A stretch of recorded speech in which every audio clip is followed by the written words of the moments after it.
Bonjour tout le monde, j'espère que vous allez tous bien. Ça y est, jour 1. C'est le premier épisode, c'est le premier jour de notre projet de 0 au 10 en 5, de 0 au 10 en 5. Nous sommes le 18 janvier, il est exactement 9h14. Je me suis réveillé à 8h30 à peu près. Donc là, j'ai déjà pris mon petit déj. Je vais me laver pour aller au boulot. Je commence à 10h. Je fais 10h, 13h30. Après, j'ai une pause.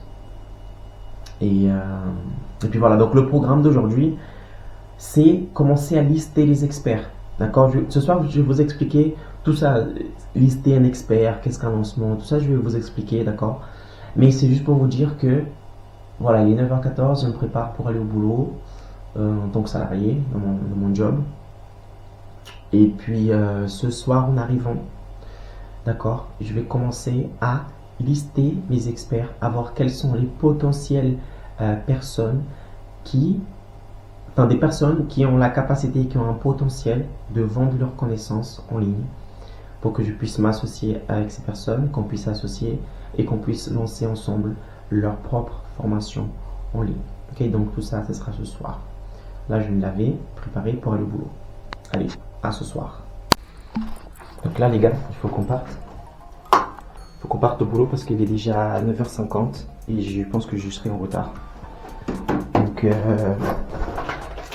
on va courir.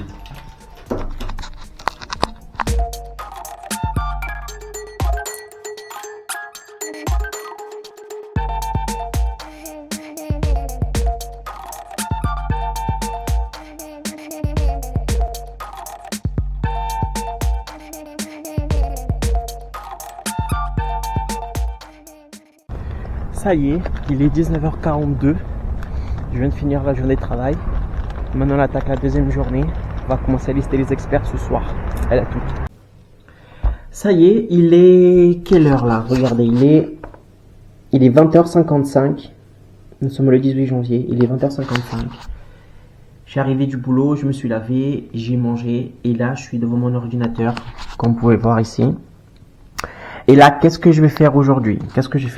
Aujourd'hui, en fait, je vais lister toutes les personnes, ce qu'on appelle des experts, c'est-à-dire toutes les personnes qui ont un potentiel de vendre leurs connaissances en ligne. Donc, à partir du moment où je regarde sur, par exemple, un compte Instagram, une chaîne YouTube, qu'il y a des personnes qui sont en train de faire du contenu dans le but de instruire quelqu'un, dans le but de passer une idée, de passer une éducation, et que je vois que cette personne elle a un potentiel de créer sa propre formation en ligne, je vais la lister dans ma base de données, d'accord?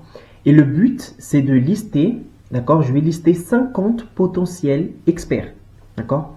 Et une fois que j'aurai ces 50 potentiels experts, je vais les contacter un par un et je vais faire une proposition d'association entre cette personne et moi pour qu'on puisse travailler ensemble, créer ensemble sa propre formation en ligne et lancer sa formation en ligne en utilisant lancement comme technique de vente. Ok?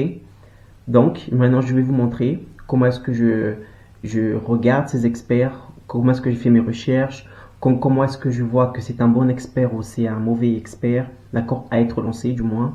Et je vais tout vous expliquer ça maintenant. D'accord? On y va. Listage d'experts, jour 1.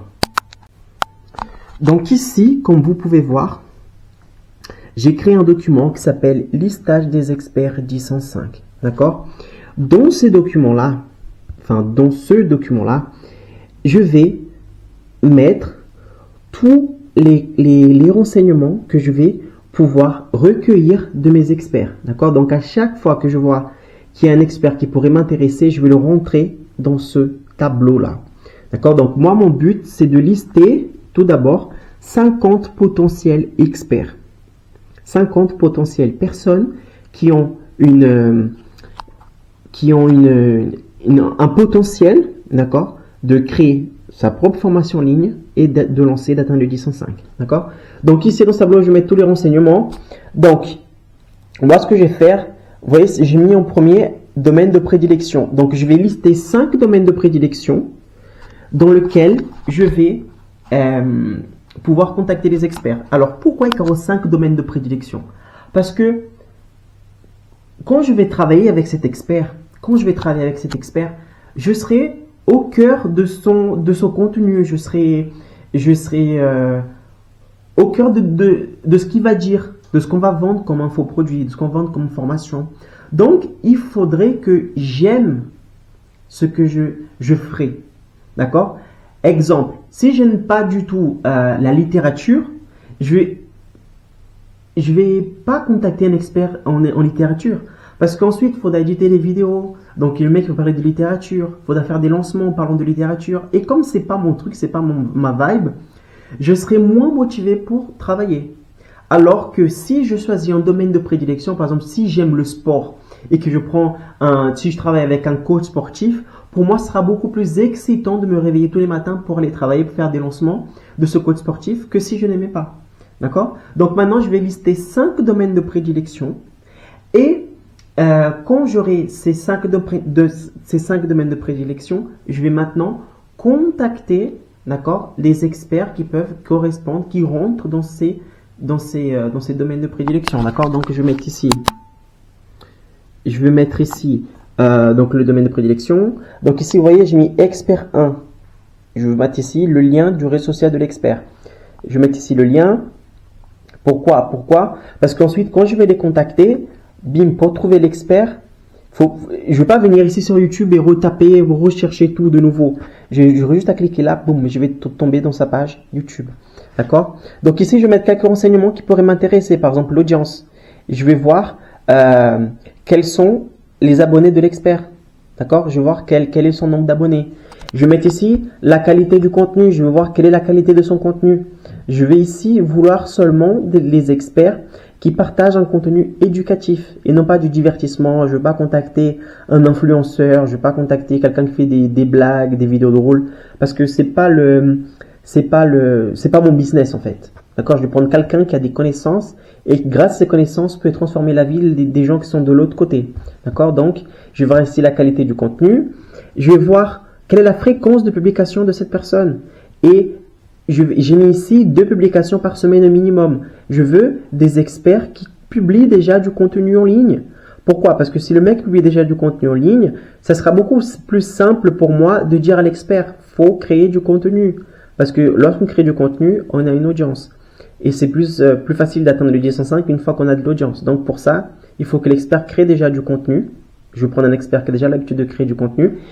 Et je vais essayer de prendre un expert qui a déjà une preuve, qui a déjà un élève, qui a déjà quelqu'un qui a testé son travail, a testé sa méthodologie, c'est une méthodologie, et qui approuve et qui dit que oui, ça marche, ça fonctionne. Pourquoi? Parce qu'il est beaucoup plus simple d'atteindre le 10.5 si on a des preuves comme quoi la formation que nous allons vendre fonctionne. Ok? Donc, je vais voir l'audience, la qualité du contenu que cet expert publie, la fréquence de publication et s'il a des preuves. Lister 5 domaines de prédilection et pour chaque domaine de prédilection, je vais lister 10 experts. D'accord? 10 experts. Et à la fin du truc, en fait, il faut que j'ai mes 50 experts à contacter. Une fois que j'aurai tous ces tableaux-là remplis à bloc, d'accord, mes 50 experts, là, on va rentrer dans la deuxième phase qui est contacter ces experts pour faire la proposition d'association. Et voilà. On y va.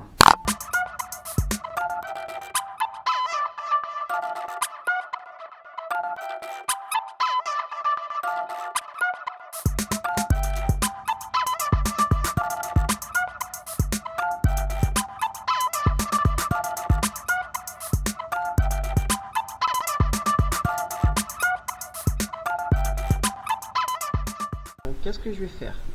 Je vais maintenant venir ici sur YouTube. Je vais venir sur YouTube ici. Tac. YouTube.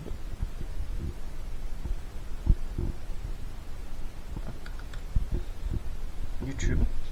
Et là, qu'est-ce que je vais faire? Je vais taper ici, par exemple, musculation. Tout simple. Je vais faire rentrer. Et là, ces personnes qui sont en train de publier des vidéos, les personnes qui, enfin pas la première, ça c'est une publicité. Donc toutes ces personnes que vous voyez ici, toutes ces vidéos là, On est d'accord que ces vidéos-là, elles sont ici parce qu'il y a une personne derrière qui les a publiées. Et généralement, les personnes qui publient ces vidéos sont des personnes qui créent du contenu. Et si elles créent du contenu, ça pourrait m'intéresser. Parce que si elle crée du contenu, elle est en train de passer ses connaissances, elle est en train de montrer ce qu'elle fait, d'accord, ce qu'elle sait faire grâce à ce type de contenu. Donc, pour moi, ça m'intéresse. Donc, je vais regarder ici quelles sont les différentes personnes qui sont en train de créer du contenu. Je vais voir si elles correspondent à ma liste ici d'exigences, c'est-à-dire à savoir si la personne elle a au moins 50 000 abonnés. D'accord, je veux quelqu'un qui a minimum 50 000 abonnés. Pourquoi pas moins? Parce que plus la personne elle a des abonnés qualifiés, d'accord? Faut pas que ce soit des abonnés qui aient acheté des abonnés ou quoi. Non, que ce soit des abonnés qui suivent ces contenus, qui sont intéressés par le domaine d'expertise. Pourquoi pas moins de 50 000? Parce que si je veux atteindre le 805 d'une manière beaucoup plus rapidement, il vaut mieux pour moi que je choisisse quelqu'un qui a déjà une certaine notoriété. Et comment est-ce qu'on voit que la personne a de la notoriété? Si elle a des abonnés qualifiés. Donc minimum 50 000 abonnés. Je veux que la personne publie un contenu d'éducation et non pas un contenu divertissant. D'accord? Je veux qu'elle publie minimum 2 contenus par semaine et je veux qu'elle possède au moins une preuve comme quoi son produit fonctionne. Ça, c'est pas obligatoire. La preuve n'est pas obligatoire. D'accord? Si par exemple, elle n'a pas de preuve mais qu'elle a 300 000 abonnés, ça pourrait le faire. D'accord, ça pourrait le faire. Parce que peut-être qu'elle ne publie pas des preuves ici dans ses vidéos, mais peut-être qu'elle a des preuves dans le privé qu'elle n'a pas publiées. Donc, à voir, à juger, à voir. D'accord? Mais si la personne, en plus de publier du contenu qu'elle publie tout le temps, si je vois qu'elle a des preuves, qu'elle publie des preuves, c'est encore mieux. Ok? Donc, on y va. On va voir quelles sont les personnes qui pourraient m'intéresser ici pour que je mette dans ma liste, dans mon tableau. Ok? Je fais ça et je vous montre après comment ce que ça a donné.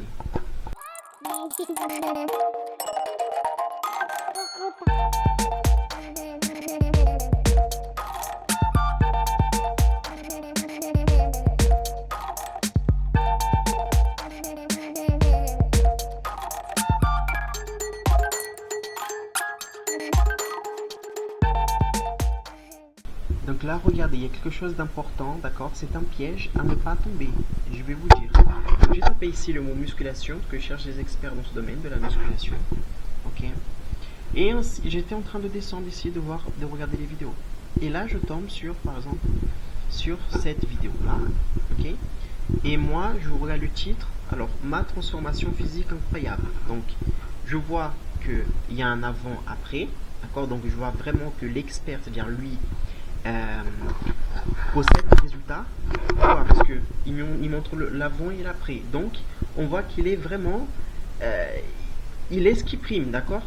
Donc, il passe vraiment du contenu ici. C'est vraiment quelque chose de qualité. Et je vois que cette vidéo, elle a eu 1,5 million de vues. Donc, je me dis, putain, ce mec il doit avoir une bonne audience, une bonne notoriété. Il doit passer du bon contenu. Sauf que quand je clique dessus... Toute ma vie, j'ai été seul. Cette vidéo, je l'ignore, d'accord? Et je vais directement dans sa chaîne à lui pour voir. Et je vais dans la partie ici, à propos. Je vais dans la partie à propos. Et regardez ce que j'ai vu ici. Là, il dit, salut, je fais des vidéos sur plusieurs sujets différents. Abonne-toi. Et ça, c'est un piège. Je ne veux pas une personne qui fait des vidéos sur n'importe quel sujet. Pourquoi? Parce que si l'expert fait des vidéos de n'importe quel sujet, il va attirer n'importe qui dans son audience. Si moi, Icaro, je fais une vidéo, d'accord, d'une recette de cuisine, je vais attirer les gens qui aiment la cuisine.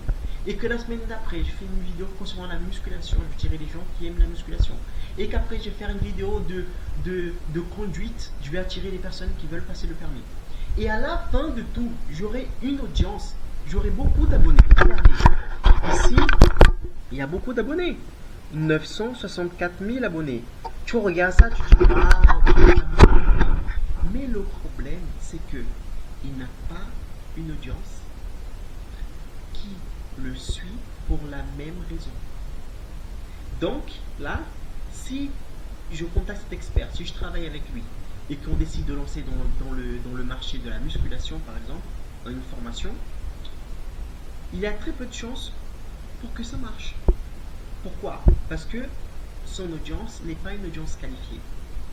C'est pas comme si il publiait des vidéos toute la semaine concernant seulement la musculation. Non, il dit ici, salut, je fais des vidéos sur plusieurs sujets différents. Et nous, ça ne nous intéresse pas. On veut seulement des experts qui publient des vidéos sur un seul domaine. Pourquoi? Parce que lorsqu'un expert publie des vidéos sur un seul domaine, il démontre qu'il est expert dans ce qu'il fait. Pourquoi? Parce qu'il ne parle que de ça. Et de deux, on a la sécurité de savoir que l'audience qu'il a conquis, d'accord, sont intéressés pour la même raison. Donc, son audience est une audience qualifiée. Et ici, malheureusement, c'est pas le cas. Donc, cet expert ici, malheureusement, ça ne m'intéresse pas. Pourquoi? Parce que je suis certain que, ok, il a beaucoup d'abonnés, mais ces abonnés-là sont ici pour différentes raisons. Et je ne critique pas son contenu. Son contenu doit être super bien. Parce qu'il y a des gens ici qui le suivent. Donc, voilà. Mais par exemple, regardez. Ici, la vidéo, j'ai vécu à la cryogénisation. D'accord? Après, je peux encore faire ça. Tout ce que tu construis, je te l'achète. Vous voyez, c'est pas des choses alignées. Alors que cet expert ici, que j'ai vu, avant de le contacter, lui, cet expert là, Nassim, je regardais ses vidéos et regardez les thèmes des vidéos qu'il publie. Donc regardez, exercice quadriceps, d'accord, du debunk, les idées reçues dans la muscu, je teste un max au dips et traction, je réponds à des questions de nutrition. Donc on voit que ces vidéos sont dans la musculation, dans la nutrition, exercice physique, musculation. Donc le nombre d'abonnés qu'il a ici, 847, à mon avis, est beaucoup plus qualifié que l'autre expert. Pourquoi? Parce que il a 847 000 abonnés qui sont intéressés pour la même chose. Et c'est ça qui m'intéresse ici. D'accord? Donc attention, contactez seulement les experts qui publient des vidéos, qui publient du contenu, d'accord, d'un seul sujet. Parce que sinon, il va y avoir beaucoup d'audience, mais cette audience ne sera pas qualifiée. Et quand vous allez lancer son infoproduit, très peu de gens vont acheter. Pourquoi? Parce que dans son audience, il y a un mélange de tout. Et c'est pas ça qu'on veut. On veut que l'expert fasse seulement une chose, soit connu pour seulement une chose. Bon, ça y est, il est quelle heure là? Il est 22h52. J'ai listé ici, je me suis arrêté à 6 experts. J'ai listé 6 experts ici, de potentiels experts dans le niche de la musculation. Ok, je reprendrai demain pour finir le listage ici. Il manque 4 experts à lister ici dans le niche de la musculation. Donc je regardais expert par expert, j'ai analysé des vidéos, j'ai analysé des commentaires, j'ai analysé leurs preuves, etc. Donc voilà, pour l'instant 22h53, je m'arrête là pour maintenant. J'ai listé les 6 experts et demain je reprendrai la suite. Ok mes amis, donc passez une bonne soirée et à demain.